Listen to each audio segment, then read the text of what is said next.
This week, we dropped Season 1, Chapter 6, Part 2's Reimagining, A Caged Hound. We've got the listen along for that episode coming through, and I'm bouncing back after getting real sick immediately following my high-energy TABTA last week. All this and more, but first, a message to our heroes. Hey everyone, if you're hearing this quick message, you're in the public version of TABTA.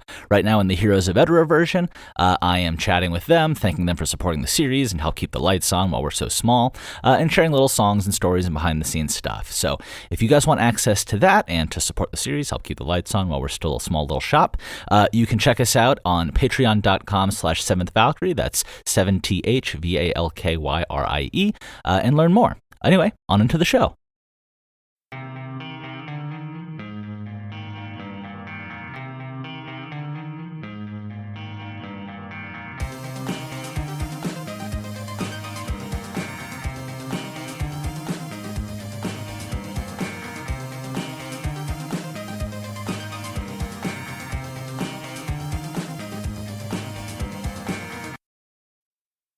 Hey everybody, and welcome to TABTA, the adventure behind the adventure for the 7th Valkyrie, where we watch one series go from total obscurity to maybe 7 seasons in a movie, or maybe we just find the power of friendship along the way. I'm your host, Colin Sharp, creator and current voice of the 7th Valkyrie, and it's great to have you listening.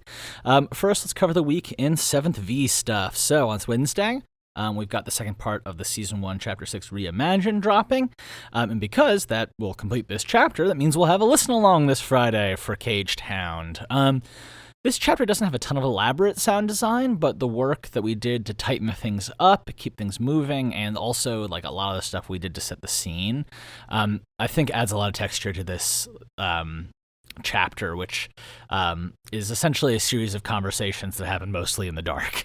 So yeah, give that a listen as we discuss what went on, and always check out those new chapters, man. They're the work that, like, it's just it's night and day.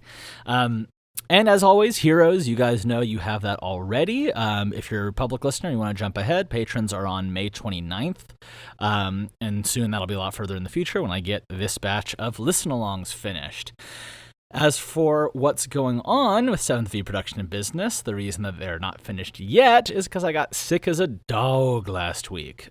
So getting the paying work, which is the stuff that covers the bills, out of the way was just about all I could manage. And Lord knows even that wasn't the most excellent batch of deliverables I have ever brought to the world. We'll see how the updates and revisions go this week. I've got a few more things on that on a big project to get done, and I'm traveling Thursday for another wedding. And traveling again has me going, like a little Huna guy, because your boy is not as productive or like in sync when I'm traveling constantly, no doubt. Despite all those challenges, if you guys were heroes, you learned that all my favorite soccer team is losing a bunch, and all of my favorite wrestlers were losing a bunch last night. We get into more of that in the hero section. But even though micro, there are some frustrations. On the macro scale, things are going in the right direction. And despite the fact that it'll throw a slight wrench in my productivity for a bit, I am super stoked about this wedding. It's with my partner's most important people on Earth. I'm excited to hit up Atlanta and burn it down. Stories to come in next week's edition. But for now, it's into our questions. And today's comes from Wise Old Owl, who asks, with reality growing increasingly absurd, how do you keep up as a fiction writer? And that's a great question, Wise Old Owl. I remember Trey Parker and Matt Stone actually decided not to parody the first Trump administration, because things were too ridiculous for them to like make comedy about it, though that obviously changed with their big deal in the most recent season. But I actually think that satire has a very different relationship with reality than fantasy fiction does.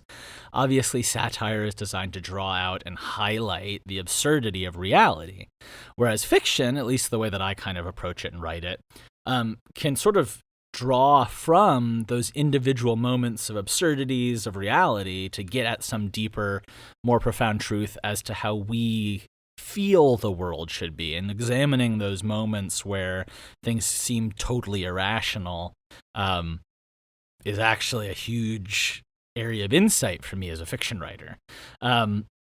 And it is interesting. I remember I wrote an episode after Kawhi's Game 7 buzzer beater years ago against the Sixers, where I said that the writers for real life are cheaters.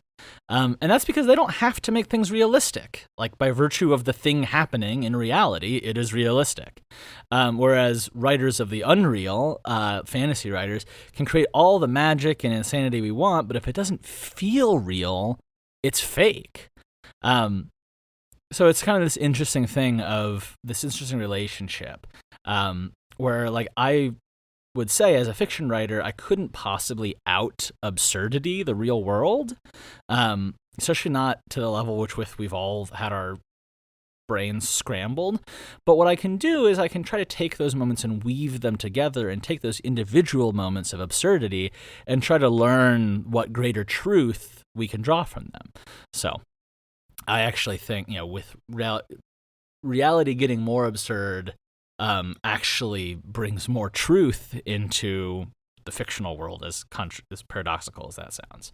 Anyway, if you got a question for me, well, first of all, before I end this one, thank you for asking, Wise Old Owl. And to all you guys, I hope that made sense. So anyway, if you guys have a question for me that you'd like answered, leave a comment and I'll check before next week. In the meantime, stay tuned for upcoming releases, Wednesday and Friday for the public, with the hero versions already available. I'll be sending y'all lots of love. Ciao.